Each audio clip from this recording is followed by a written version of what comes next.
आवाज मानदेशाचा। साताऱ्यातील ऐतिहासिक अजिंक्यतारा किल्ल्यावर गड संवर्धनाचे काम सुरू असताना एक धक्कादायक घटना घडली। पुणे जिल्ह्यातील 58 वर्षीय कामगाराचा 200 फूट खोल दरीत पडून मृत्यू झालाय।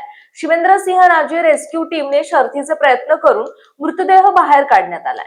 ऐतिहासिक अजिंक्यतारा किल्ल्याच्या कड्यावरून 200 फूट खोल दरीत पडून कामगाराचा मृत्यू झाला। गड संवर्धनाअंतर्गत किल्ल्यावर काम सुरू आहे। त्या ठिकाणी तो कामगार होता। रविवारी रात्री तो दरीत पडला होता। सकाळी ही घटना निदर्शनास आल्यानंतर शिवेंद्रसिंहराजे ट्रेकर्स अँड रेस्क्यू टीमचे शर्थीचे प्रयत्न करून मृतदेह दरीतून वर काढला।